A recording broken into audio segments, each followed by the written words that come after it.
An anthology on the bad, the short-lived, and the forgotten shows and events in television history. You are listening to It Was a Thing on TV. Now, Shotty LaRue from my son's favorite show on CBS, which was just picked up again, Frank's Place.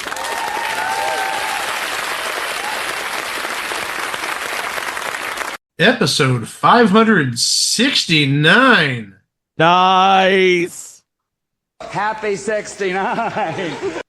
Submission number 286, The Magnificent Marble Machine. The Magnificent Marble Machine aired on NBC from July 7th of 1975 to January 2nd, 1976, and then again from January 19th of 1976 to March 19th of 1976.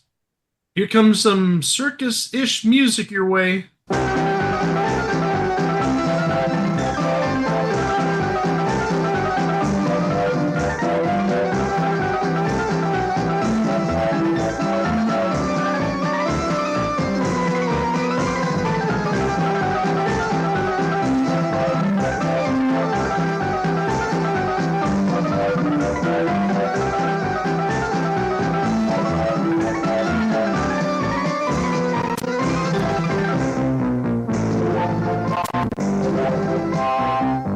And now, here's who runs the magnificent marble machine, Art James.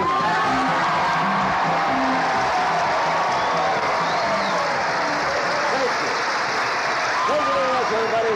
And welcome to the magnificent marble machine. We are gathered here today to talk about one of the weirdest and worst TV shows in history, 5 days after the 50th anniversary of its premiere on NBC. And really, beyond talking about this show, I think all three of us just want to talk about pinball machines for the next 45 minutes or so. Anybody want to start with what their favorite pinball machine is? And I know what I think a couple of our answers are going to be, but I'll let you guys chime in before I say yay or nay. I'm kind of torn. I've got like two favorites. I've got Cyclone, and then there's Bride of Pinbot. Bride of Pinbot's a good one.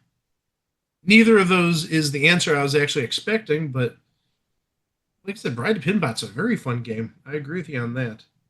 Greg, I think I know where you're going to go, but I'll let you say what your favorite pinball machines of all time are. World Cup Soccer 94. I love that table. Addams Family, Twilight Zone, Pinbot, because I really liked the NES adaptation as a kid. I totally expected you to say Addams Family. And Twilight Zone's another good one. OG Pinbot is good too. And as you said, it's an NES game, which really is kind of weird. I think it's the only pinball machine that became an NES game. Not true. High Speed. Really? Okay. I'm sort of in the same category as Greg. I love Addams Family. Twilight Zone, I never got into that much. Doctor Who. How could we forget Doctor Who? That is such a fun machine. Also, another one that I really enjoyed from about the same time as Addams Family and Doctor Who is something called Fishtails. It's on the old pinball arcade before they lost the license and whatnot. I was able to snag it 8-9 years ago before they lost all the licenses. Oh my gosh, that is a fun game. I believe Zen now has that. But I'm going to be quite honest, not a fan of Fishtails. It's too damn hard. Yeah, I played Fishtails. It's just okay. It's one of those that I have a very soft spot for because, again, it was 1993. That was like my big introduction to video games when I was at Cleveland State for the first time at the old Rascal House Pizzeria, which was the hangout at CSU at that time. And they didn't have the Addams Family. They did have the Doctor Who machine and the Fishtails machine. And I spent many quarters on those two machines. Oh, I forgot one table to mention. Star Trek The Next Generation. Nice! Never played that one. The best part of the game is when you hit multi-ball. They have a custom soundbite of Patrick Stewart saying, "All hands prepare for multi-ball." Is that the game with like a 13 ball multi-ball? That's Apollo 13. Oh, okay. At least I was in the right genre, the outer space, not really sci-fi, that's true science. But needless to say, we love our pinball machines around here. And I've actually got one in the basement. I haven't touched it since something happened 5 years ago. Wink, wink, nudge, nudge. But 8 years ago, when I redid my basement, I got World Poker Tour, which is a fun game. Thing is, like I said, I haven't touched it in at least 5 years, and I'm not gonna lie, I don't even know where the keys are for it, so I can't even like open up the coin box or anything. You have And to even pay to play your own pinball? no, but in order to access the glass, you need to pull out that bar in front that keeps it secured. So the thing is, if somebody's going to work on it, or if I need to wax it or something, I need the keys to open the cash box and then pull out that bar, and then I can pull out the glass. And also, that's how you access the underside if you need to do anything with the solenoids or any of the different lights and the fuses and whatnot. But that's way out of my realm. I'm not an electrical engineer.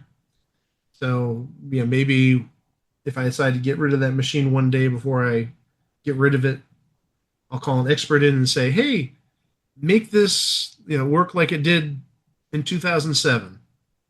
But actually, I wonder, I'm not going to look now, but I wonder how expensive it is. Because pinball machines, not joking, over like the last 8 to 10 years, maybe even closer to like the last 5 years, have just exploded in price. And I know what I paid for mine, and I think I got a deal. I'm sure they go for a lot more than what I paid for it. And just taking a look real fast, there's none for sale. Interesting. Or rather, none have sold in the last 90 days. I know it's worth more than $2,750. That's all I'm going to say. But hey, we're not here to talk about our love of pinball machines, our ownership of pinball machines.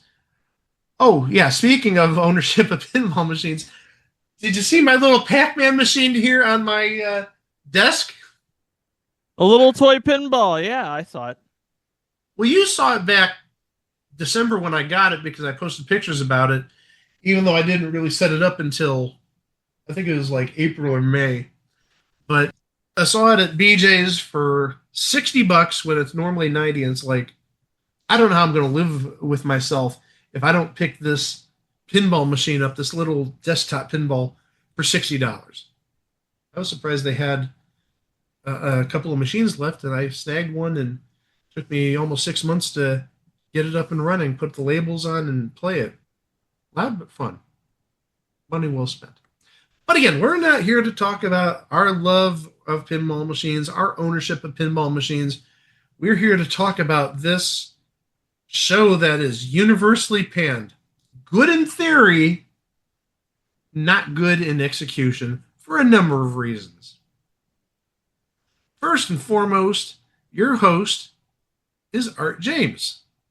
He of the Who, What, or Where game, Catchphrase, Say When, Blank Check. Oh my gosh, that's a deep dive. But needless to say, Art James has been around the block once or twice. Wait a minute. You neglected to mention he was the host of the dating show in Mallrats. You're right. I'm sorry about that. He was the host of that dating game in a mall in the movie Mallrats. And that might be the thing he's most known for.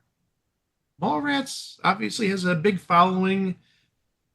Kevin Smith fans love that movie, and don't know how many people who watch that movie are like, hey, he's like a real good pro. He should have done this in the past. Well, yeah, he did. Who, What, or Where game, Say When, Blank Check, Magnificent Mobile Machine, Catchphrase. And then he also did announcing. I know he did announcing on Tic Tac Doe in 1990, but also he did announcing on Face the Music. So he's one of those people who did work in front of the camera and behind the camera. He did announcing on previous entry, the Star Wars Holiday Special. Jeez. Fortunately, he didn't announce Itchy and his holographic boner. Oh God! Jeez. I thought you were going to say that one guy actually kissed another dude because he was dressed up as a female Wookiee or something. Wookiee. Yeah. I was really hoping you'd say that. Yeah. Blade told me that. Blade Proxon told me. Yeah. Peter Mayhew's being kissed by a man. Merry Christmas. And we did talk about the person who was on the receiving end of that. Oh my. And it wasn't Lumpy. Are you talking about Patty Maloney? No, we're not talking about Patty Maloney. I said not Lumpy. Oh, okay. I was talking about the person who played Mala. Mala. Yeah, Mickey Morton. Yeah. Who is a very tall person. And actually, we talked about Mickey Morton, not just in the Star Wars Holiday Special. He was Solomon Grundy in Legends of the Superheroes. Oh, that's terrific. So not only did Mickey Morton kiss... Wait, did you say Ricky Morton? Mickey Morton, not Ricky Morton. I thought you were... This isn't the Squared Circle Time Machine. Dane's not here. Hey, did you like how I did Kraka? Yeah. Did it make the final cut? Yes. Oh, okay, good. It wasn't in vain then. So as I was saying about Mickey Morton, not Nicky Morton or Dickie Morton or whoever you're thinking of. Ricky Morton. Ricky Morton. Whatever. Mickey Morton, who played Mala in the Star Wars Holiday Special, he kissed Peter Mayhew.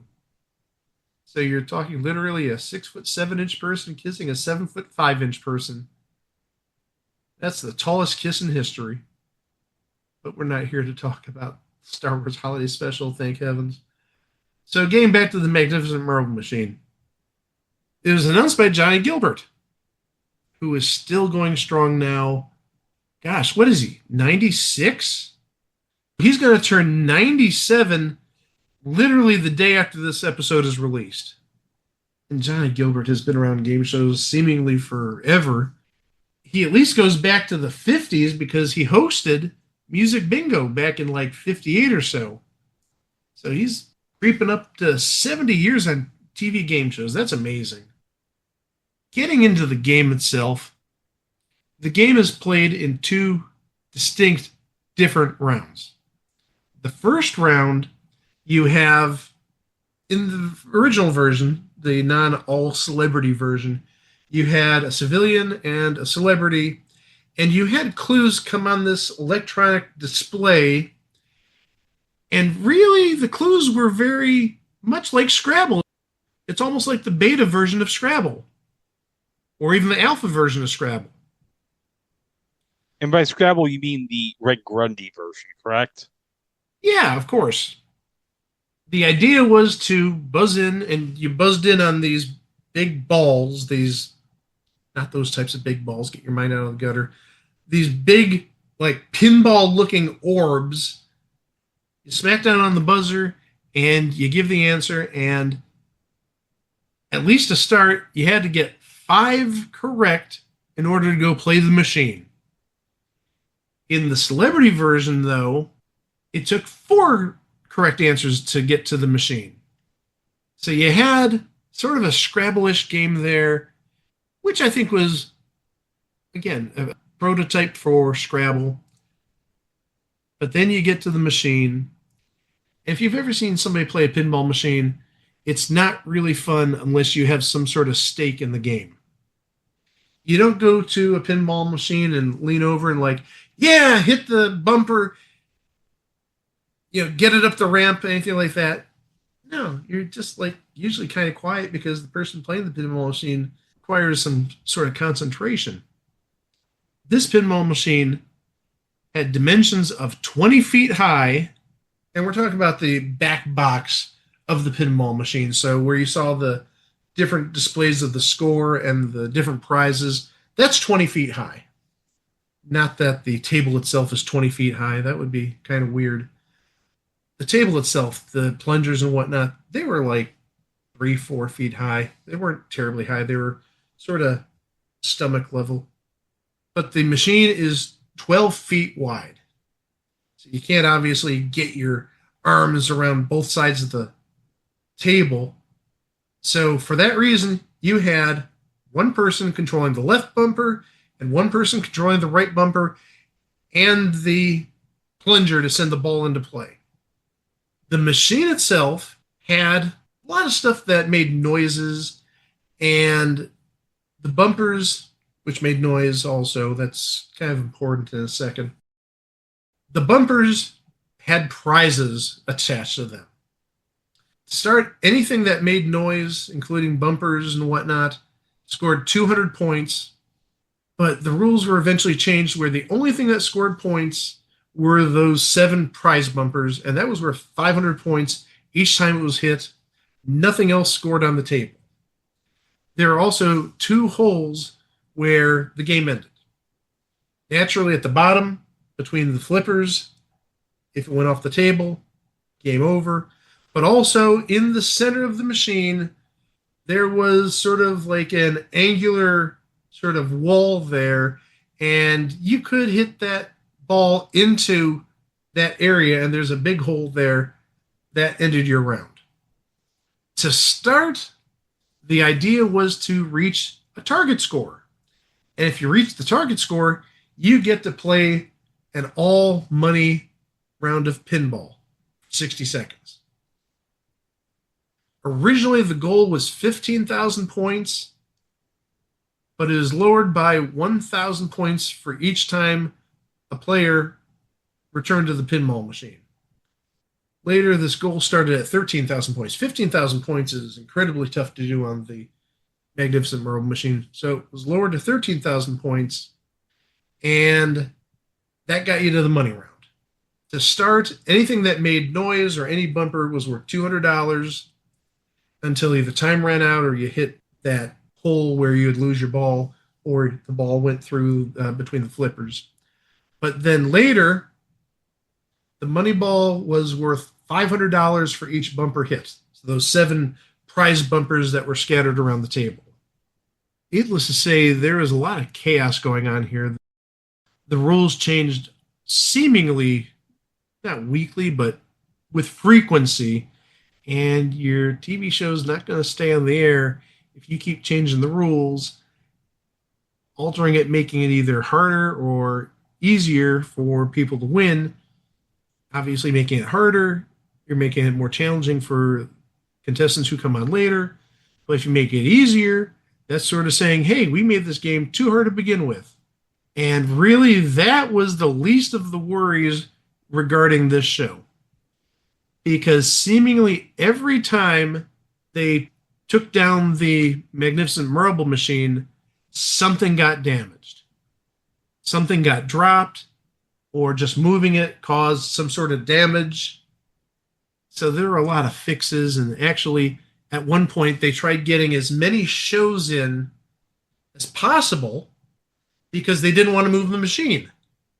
But also at the same time, the longer the machine is in that studio, the bigger the studio bill.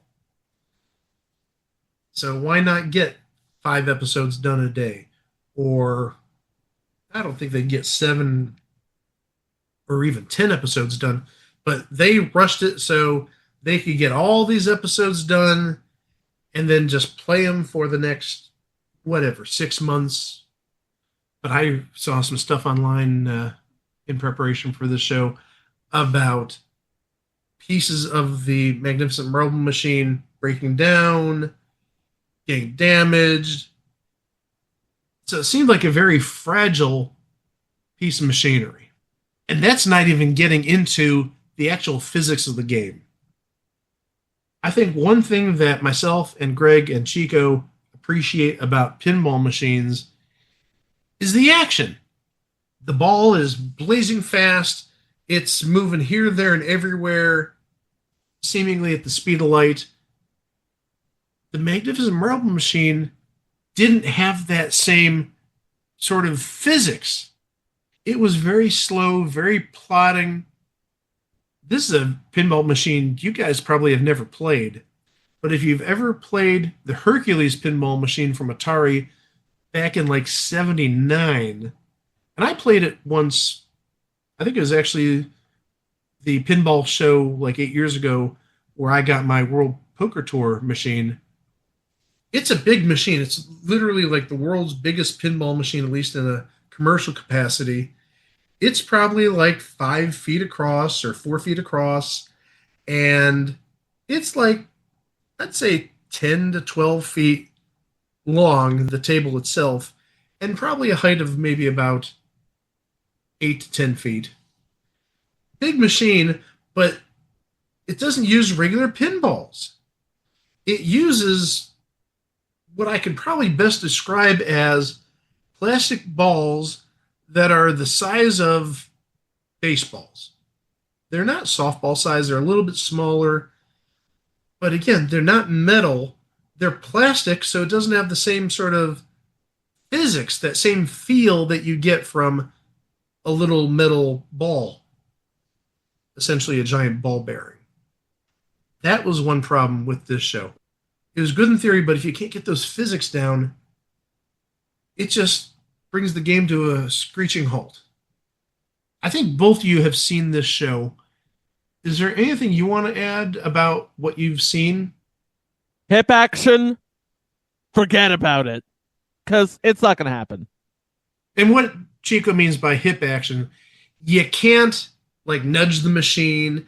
You can't shake it where you might risk getting a tilt. It's just a very big mass that has, again, bad physics and just not fun gameplay. And again, even as a viewer, you're not sitting at the edge of your seat saying, "Ooh, I hope this person hits bumper number 6 to get a prize," or no, there's none of that. It doesn't have that bang that you expect from a pinball machine, especially since this era, 1975, was maybe one of the first golden eras of pinball machines. Maybe a little scandalous too, because remember, at this point, 1975, pinball machines were illegal in New York, at least New York City, because back in the day they were used as gambling devices. And then I think that got lifted in 76. I should also add that later on in the series run, if you got all 7 prizes by hitting those 500-point bumpers, you won a bonus prize.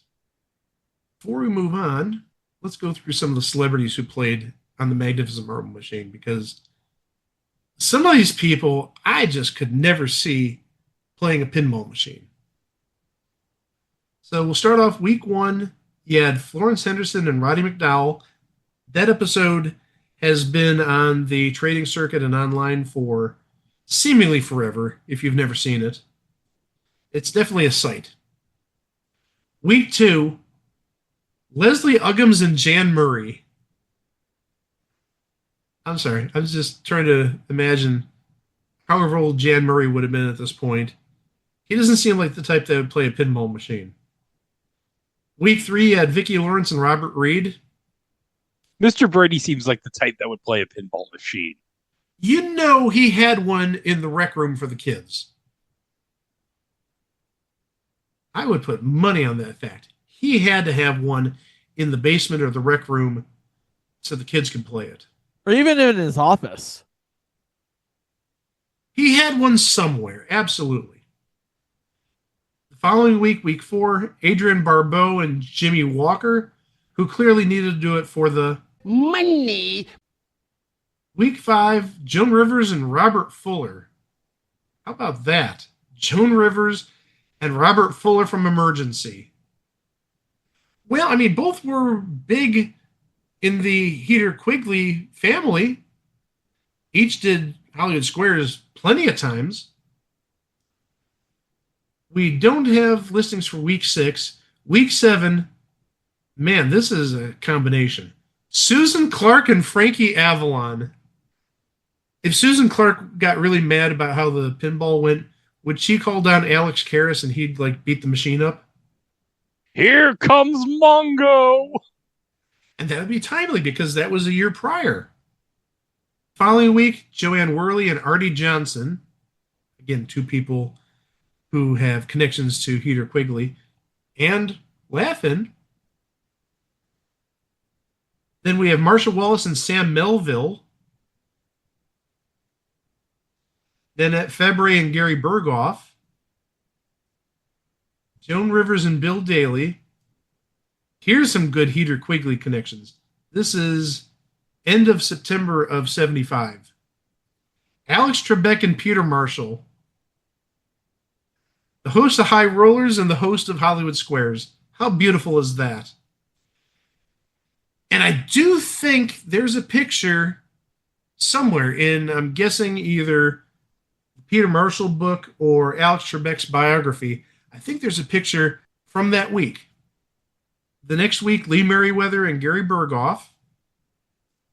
Then Karen Valentine and Marty Allen. Betty White and Earl Holliman. Joanne Worley and Tony Randall. Okay, Tony Randall playing a pinball machine. That had to be a sight. Tony Randall just doesn't come across as the pinball playing type. Next, we have Michelle Lee and Larry Linville. Oh, yes. And then November 3rd through the 7th, 75. This is another one. I think I've seen pictures somewhere. Chuck Woolery and Jim McCrell. So you had your NBC hosts at that time on that week. Chuck Woolery hosting Wheel of Fortune and Jim McCrell hosting Celebrity Sweepstakes. Oh, and also, hey, Greg, you missed it last week. Jim McCrell was on an episode of Goodnight Beantown. That's right. He heard about it. He heard the recording when he listened to it, you son of a bitch. Bill, please stop cursing. Mike, I remember the picture you're talking about. It's in volume 4 of the Encyclopedia of TV Game Shows. Volume 4. They only I was say volume 4. I thought there's only 3 of them. Oh, volume 3. I'm sorry. I think Chico just put out his own volume of the Encyclopedia of TV Game Shows. I'm willing it to the universe. Again, Fred Rossbrock no longer with us, but Steve Ryan can take up the slack. Adam, please, if you need a project, this would be perfect for you. And will help. Not pro bono, but will help. Pro bono. I don't know what the hell you're talking about. The following week, so the second full week of November of 1975, Barbara Feldon and Roddy McDowell. Then Leslie Uggams and Jamie Farr. Joanne Worley and Earl Holliman again. Florence Henderson and David Brenner to start December of 75. Oh, the second week of December 75, though. This has got to be somewhere in terms of pictures. Ruta Lee and Alex Trebek. They go from slinging dice to slinging pinballs. There's a little bit of uncertainty regarding the next week. It looks like at this point they started going to all celebrity shows. And the only major differences, at least from the one celebrity show that's out there versus the one non-celebrity show, they play for members of the studio audience. One player from each side pulls a name out of a bin, and that audience member gets to play for whatever prizes are available. So we don't really have a confirmed celebrity listing for the first week. It could be Karen Valentine, Leslie Uggams, Bobby Van, and David Brenner. Christmas week of 75, Leslie Uggams, Artie Johnson, Adrienne Barbeau, and Anson Williams. For that final week of 75 into the beginning of 76, Joan Rivers, Joanne Worley, Jamie Farr, and Earl Holliman. You could hear there's a lot of names being repeated here. And then it went on a 2-week, I don't want to say hiatus, but I believe this is the era where NBC expanded some of their shows briefly to an hour. Wheel of Fortune definitely expanded to an hour. Hollywood Squares definitely expanded to an hour. Were they trying to compete with Price is Right since they expanded to an hour? That's exactly what I was going to say is they must have seen how successful Price is Right is as an hour. Let's try Wheel of Fortune as an hour. Let's try Hollywood Squares as an hour. Because I don't think High Rollers went to an hour. That just doesn't seem right. And then what else would have been on late 75, early 76? You didn't have Jackpot. You didn't have Jeopardy. You didn't have Fun Factory. You didn't have Gong Show. Celebrity Sweepstakes didn't expand. So they sort of cut these shows for 2 weeks, but brought them back. Obviously, hour-long Wheel of Fortune and hour-long Hollywood Squares just either didn't get the ratings or viewers just didn't care for it. So it returns on January 19th of 1976 with Artie Johnson, Karen Valentine, Gary Berghoff, and Lee Merriweather. The next week, Betty White, Steve Garvey, Joanne Worley, and then the fourth celebrity is unknown. Steve Garvey really did like the game show rounds around 75, 76. So that's not really surprising.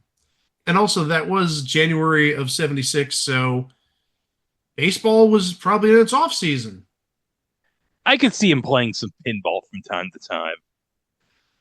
I have a Steve Garvey joke that I want to use regarding balls, but Oh, yeah. yes, I'm going to Respectfully, refrain from making that joke. He's got a lot of kids. Never mind. You were talking about early January and the Marble Machine not being on the schedule. There was actually a 2-week trial of a show called Take My Advice with Kelly Lang out of KNBC. Well, but at the same time, those two shows I mentioned earlier were going for an hour, and obviously you got to make some sacrifices. So maybe it isn't just that show you mentioned, but also you got to cut some more stuff from the lineup if you expand shows to an hour.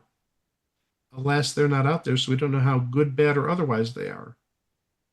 For the first week of February, we have David Brenner, Leslie Uggams, Pat Harrington, and Carol Lawrence.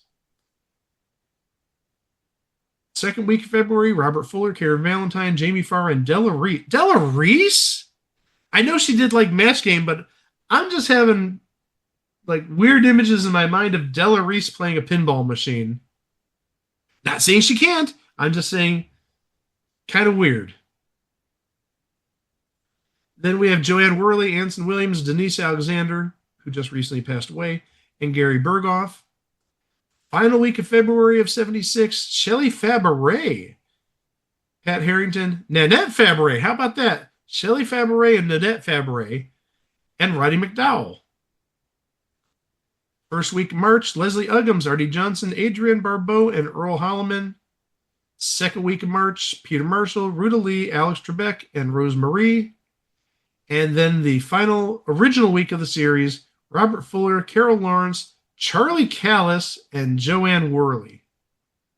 It should be noted that repeats of The Magnificent Marble Machine ran until June 11th of 1976. So it almost reached the year mark, for better or for worse. And I believe the reason it reran so long is because there was a writer's strike in 1976. Because that same writer's strike sort of put the kibosh on the Fun Factory until that writer's strike was resolved. Fun Factory, that's another show. No, we're not going to cover that. That's just as bad as the Magnificent Marble Machine is. I think the Fun Factory might actually be worse. A few episodes of each are out there. We'll let you make your own decision about that, but we're not going to cover Fun Factory. No. As I just mentioned, there are a few episodes out there. The fourth episode of the series with Roddy McDowell and Florence Henderson has been out there for ages. But recently, within the last month and a half, 2 months, a celebrity episode has appeared. And the celebrities on that episode are Joanne Worley, Anson Williams, Denise Alexander, and Gary Berghoff. And it's in really pristine shape. The 4th episode with Florence Henderson and Roddy McDowell, you can easily find on YouTube. It was actually uploaded by the aforementioned Steve Westbrook probably close to 20 years ago at this point, since Mr. Westbrook hasn't been around for at least a decade at this point, or close to that. But the 2nd episode, you'll have to do a little bit of digging in an archive, maybe a web archive if you want to find it. Not that hard to find, I don't think, but it's out there, and the condition is, again, as I said, absolutely pristine, even if the game itself is not pristine. Now, hold on a second, Mike. Is that archive part of an org? Organization? Yes. How weird that you asked that. What could we ever mean by that? An archive organization. And actually, that 4th episode is at the same archive. I mean, web archive.org. So good luck finding it there. It's not that hard. The 2nd episode is a little bit tougher to find, but it's out there. I guarantee if you know where to look, you can find it. Do we have anything to add about the Magnificent Marble Machine besides PU? That's what I thought. And actually, just one little quick correction. It was not a writer's strike that was the reason Fun Factory was postponed. It was a technician strike.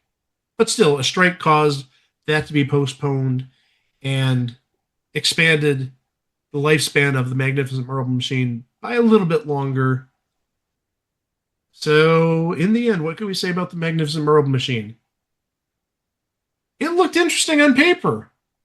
Who doesn't love pinball machines? Pinball machines were and are still very huge. Big business. Build a bigger-than-life pinball machine and people are going to watch. Until people saw that the bigger-than-life Magnificent Marble Machine really would have been better if it just tilted.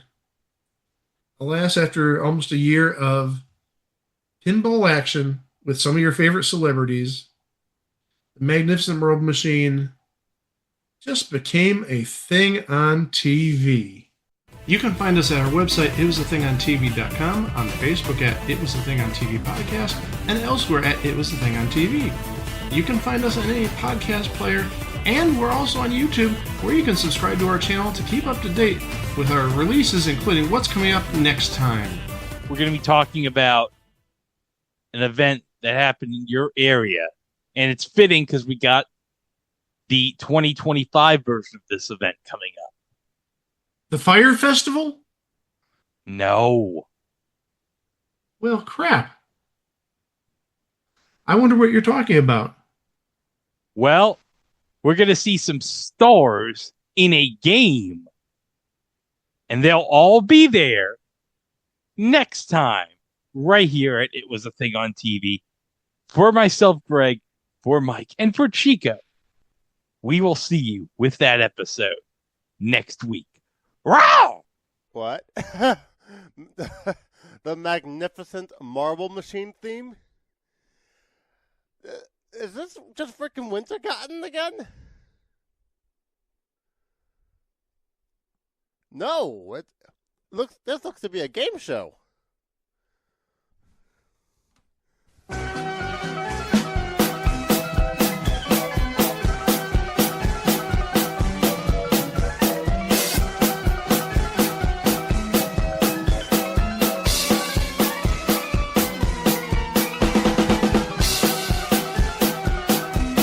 What the heck is that?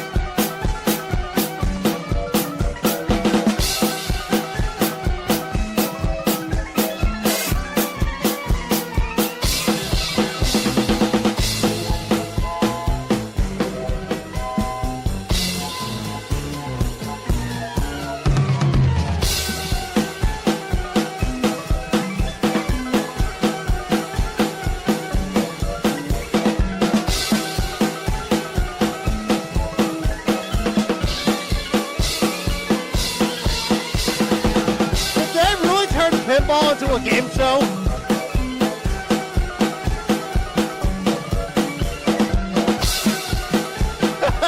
What?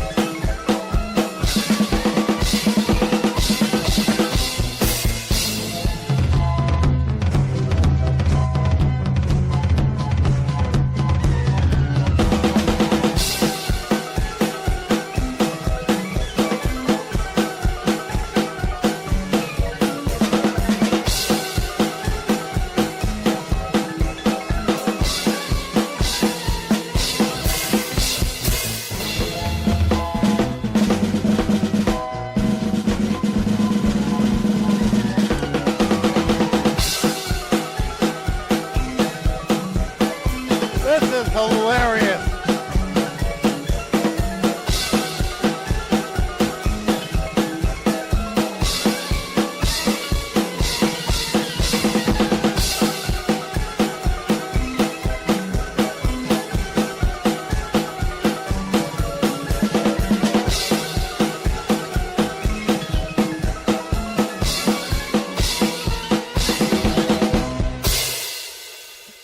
Wow. Like, what?